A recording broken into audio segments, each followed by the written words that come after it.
Hello and welcome back to another episode of From Prison to the Streets. I'm Eric. I did 11 years in prison and I talk about prison stuff. Today we are talking about sexual assaults in prison. We're talking about booty bandits and rapists and all that stuff. This is a video that I've kind of put off because I don't really like talking about sexual assaults in prison. It's, I don't know. I don't like the subject very much. Because it's a sad state of affairs, for real. There's not a lot of justice for a lot of people, and there's not a lot of people being protected that should be protected, in my opinion. But we're going to talk about that stuff. There's a lot of demand for it on the channel and whatnot. So, in all fairness, it does need to be talked about. So like and subscribe. Let's get into the video. I'm going to start off with some numbers.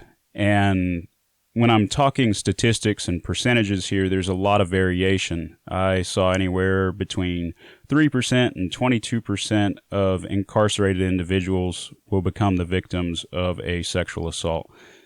And that, like I said, is a lot of variance. And the reason for that is, not a lot of people in prison are going to report a sexual assault. If you do, you're labeled a rat. And there's consequences to being a rat in prison. In addition, you have to deal with the humiliation of being the victim of a sexual assault. But aside from that 3% to 22%, the Bureau of Justice reported that 80,000 people a year, roughly, are the victims of sexual abuse in, correctional institutions in the United States.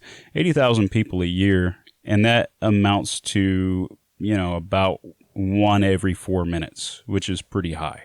It's pretty scary. Usually my videos are around 20 minutes long. If this video is close to 20 minutes long, that means, 5 people during the course of this video that you're watching, 5 people are going to be sexually assaulted in U.S. correctional facilities.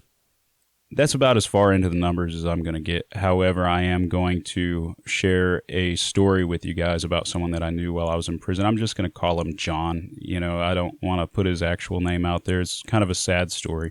John came into the prison system when he was pretty young. He was adjudicated. He was 17, which was the same age I was when I went to prison. And he was gay. And that's problematic in itself. Not because there's anything wrong. I don't care about a person's sexual orientation. I care about how someone treats me, if they treat me with respect and stuff like that.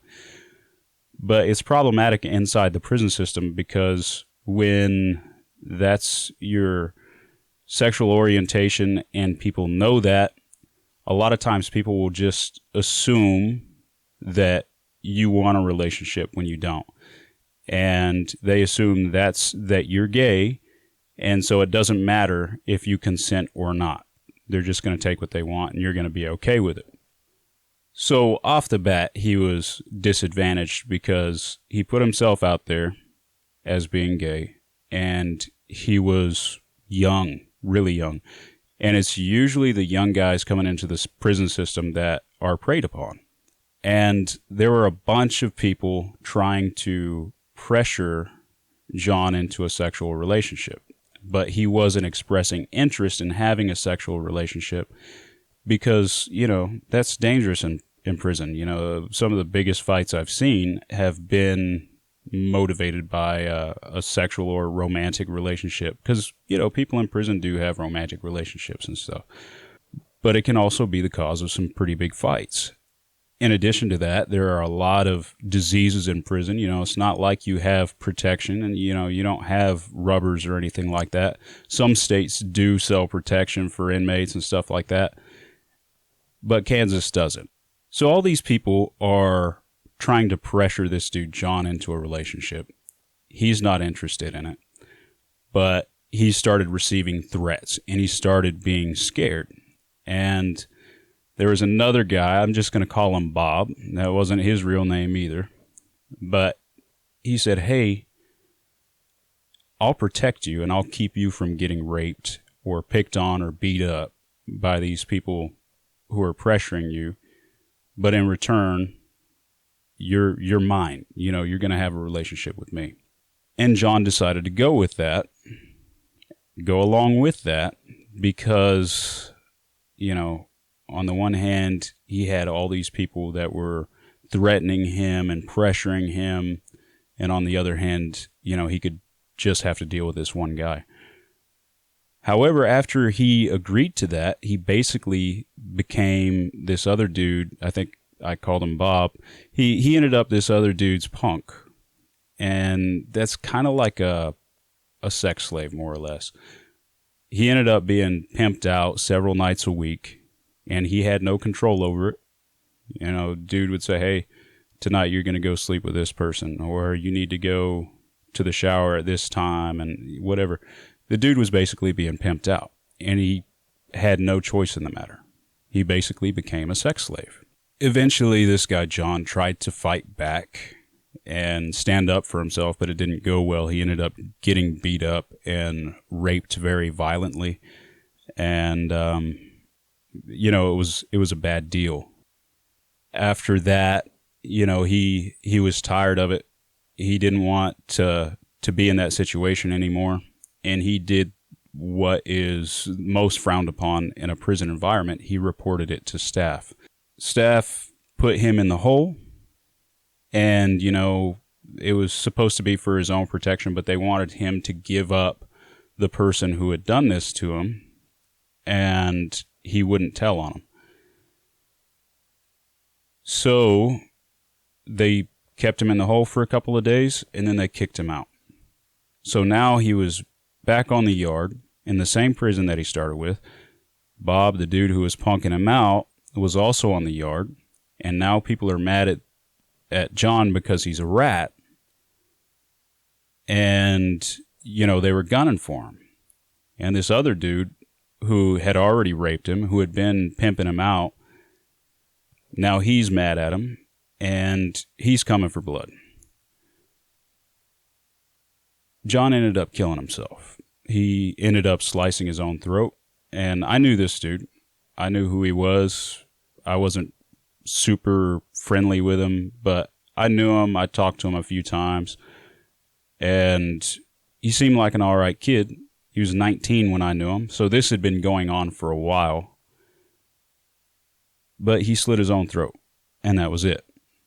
That's an example of why I don't really like talking about this stuff, because it's kind of sad, for real. There are a lot of good people that are locked up. They made a stupid choice once, and, their life was completely thrown off course by it. And, they go to prison, these somewhat decent people that screwed up go to prison, and they end up being victims of crime, because there are numerous crimes that are committed inside of prisons. So let's talk about booty bandits and rapists and what they do and what they're about. A booty bandit and a rapist, in my eyes, they're essentially the same thing. And a booty bandit can be a rapist, and a rapist can be a booty bandit. It kind of just depends on what they're doing at the time and how they're operating. Usually, a booty bandit will try to run some sort of hustle. They're not going to outright rape someone by force. However, sometimes they do. That's why I said, a booty bandit can be a rapist and a rapist can be a booty bandit, because sometimes someone who is an outright prison rapist, sometimes they will decide to go an easier route and try to hustle someone. What I mean by hustle is sometimes guys will try to get someone in debt. They'll go down to the poker tables, because there are poker tables in prison. They're, against the rules, but they have them. But they'll go down to the tables. They'll start playing a game with a young guy, and they'll get him in debt. And it's like, hey, you owe me this money. You're going to have to pay me somehow. Knowing full well they just got there and they don't have any money. They don't know the way to navigate prison. They don't know the ropes yet. They're kind of naive. They don't understand how things work. And so they'll try to hustle them that way. Another thing they'll do is they'll try to run kind of a protection hustle. If this dude is being extorted or pressured by someone, the booty bandit will step up and say, hey, I'll protect you. I'll holler at that dude. Or they won't even make the offer. They'll just holler at whoever is extorting this guy or putting pressure on him. They'll just go holler at him and then say, hey, that guy who was trying to extort you, I hollered at him for you, and he's going to leave you alone from now on. However, you owe me, and you need to pay me back with some sort of sexual favor. That's how they'll usually operate. And there's several variations of this. Sometimes guys will give a guy free dope or something, and they'll expect something in return, and they'll put that pressure on. So it's like, hey, you need to pay me something. If you don't pay me, I'm going to get something out of you. And that's generally the way they work. And when I talk about any difference between a booty bandit and rapist, although many times there's no difference, what I think about is guys who, are just outright rapists. They'll catch you in the shower. They'll catch you when you're in a porter's closet by yourself or something like that. And they're just going to rape a dude by force. When I think about these guys, they're just sexual predators. There's nothing to glorify in that. I don't think there's anything good about it. I don't think it's cool. I don't think it's okay. I think it should be eradicated. There's something that was put into effect, I think, in 2003-ish. It's called the Prison Rape Elimination Act. And I think it was really, really unsuccessful. It was basically the government's attempt at solving the prison rape problem, and it didn't really work. It's a huge problem in the United States. I don't know how other countries deal with stuff like that, but I know in the United States it's pretty rough. But the way I see it, and this is probably going to lose me a couple of subscribers, maybe, possibly, I don't know. I don't really care because this is my opinion. If you disagree with it, you're fine to disagree. But I see a sexual predator, a rapist, or something like that. I put them in the same category as a pedophile. I don't give a shit. I think that's disgusting. I think it's abhorrent. And, by my crime, you should probably understand what I think of pedophiles. I want to talk about what happens. John's case isn't a rare thing. There's a lot of guys in similar situations. There's not a lot that can be done in that situation. You either stay quiet and you go along with it and become a victim of abuse for years on end, maybe decades, and perhaps eventually become a sexual predator yourself. You fight back and you risk getting more time or hurt, which is a reality of prison anyway. You can seek protection, but that usually comes at a price. If you're going to a gang or an organization to protect you, they're going to want you to put in work. You don't just join a gang and it's free. There's always strings attached. If you go join a gang, now you got to put in work for the gang. You got to do that. And that's if you go to a gang. If you go to the wrong person for protection, they might want you to pay them in money, or they might want you to pay with something else. They might end up being the person that victimizes you. So that's not really a good option. And if you report it to a staff member, a lot of times nothing is going to come of it. They're not going to do anything to the person who assaulted you. And y'all are going to be on the same yard with each other still. And now you got a snitch jacket on you. And that's no good. Even if you go to another facility, that snitch jacket is going to follow you. That's going to follow you for the rest of the time you're in prison. So what did I do? I actually had a guy threaten to rape me on one occasion. Well, I'll tell you about this story. I was in U-Dorm in El Dorado. This was probably 2009, 2010, somewhere around there. And my brother Kevin was hollering at some dude. After the lights went out, people would walk around and talk and hang out at each other's cubes and stuff. So Kevin's hanging out over some dude's cube, and it sounded like they were having a little bit of a heated argument. And, I'm going to back my brother. So I walked over there and I said, hey, man, is everything cool? And one of the dudes in the cube kind of popped off at me. and he said, "I'm going to rape you." I don't know what kind of got in this dude's head, but he was an idiot. Like, he's a short, sloppy looking, younger black dude. He didn't work out.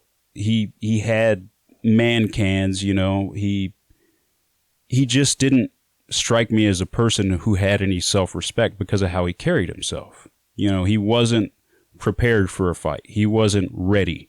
And preparedness is something that I take pretty seriously. I was in the weight pit, you know, at least once a day, and I took care of myself, and I kept my head on a swivel because I came in at a real young age. I was used to that. That's how I survived. I took threats seriously, and I watched for threats, right? And here's this little dumpy bastard who pops off and says something like that. So immediately, my blood started boiling. It was just the amount of disrespect and the audacity is, who is this motherfucker to say something like that to me? Okay. Because I already knew. I had already had this in my mind of what I would do if someone had approached me that way. Because I was, you know, a skinny white dude who was 17 years old when I came into the system. I was the type of dude that people saw, hey, you know, that dude's young, naive. I might be able to get one over on him. I looked like an easy target when I first came into the system. So dude said that, and I turn around. I go back to my cube. I had a shank at the time. I had a pair of tweezers that I broke in one side off. They were made out of metal, and I had sharpened them and attached it to the end of a toothbrush. So it was, you know, about a 4-inch piece, something like that, tied onto the end of a toothbrush.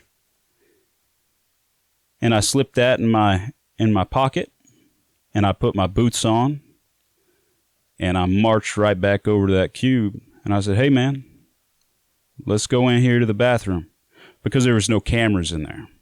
There was no cameras there. At the time, there was no officer's desk there. Later, they put an officer's desk right in front of the bathrooms because they were having a bunch of fights in there. But the cops couldn't really see in there unless they were doing rounds. And it was usually loud, so you really couldn't tell if people were fighting in there. That's where stuff went down. I said, "Hey, man, you want to run your mouth? You think that you're gonna rape me? You got that to do. I got this." Well, I didn't tell him what I had, but I said, "You know, we're going to go off over here into the bathroom. We're going to handle our business because you don't talk to me that way. And I take threats seriously, so let's go." That dude would not go into the bathroom with me. He was scared. He was shook. And everyone around heard the exchange. They knew what was going on, and they saw that I wasn't the one to just take that laying down. I'm going to fight. And it's a good thing that he didn't want any problems. You know, he changed his tone. He's like, "Oh, man, I was just playing." I'm like, "Well, I don't play that way." And I told him never fucking talk to me again. I could not get that dude to go in the bathroom with me. It's a good thing that he didn't want any problems. He backed out of it, because if he had gone in that bathroom with me, I would have turned him into Swiss cheese. I had my poker on me. I would have stabbed that dude up something fierce. I would have got more time.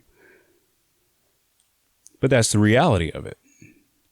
I didn't want to do that, but I didn't really have a lot of options. Sometimes you have to do what you have to do to survive in that environment, and I was willing to go there. I was always willing to go there, and I had a reputation for being willing to go there. I was known for being the guy who might not necessarily throw hands with you, but I would definitely pick up a knife. I didn't take any chances. You know, my dad always told me, don't get into a fight unless you know you can win. So I was willing to tip the odds in my favor. When it comes to prison, I always saw it like, hey, this is a potential life or death situation. I'm going to stack the odds in my favor however I need to. I'm going to smack a guy with whatever isn't bolted down. If I can get something to stab him with, whatever, I'm going to do it. I'm going to do what I have to survive in that environment. That's not necessarily the way to be. I thought that's what I needed to do to survive in that environment. And I did survive in that environment for, 11 years and change. So maybe there's something to that. I don't know. There's probably a lot of people, a lot of you who watch my videos who have been incarcerated, who didn't have to do anything like that. I don't know. But that's the way I saw it. And that's, that was my strategy for survival. Anyway, that's the end of the video. I hope you guys enjoyed it. This has been another episode of From Prison to the Streets. Before I go, let me promote myself. I have merch. I have hats. I have cups. I have stuff.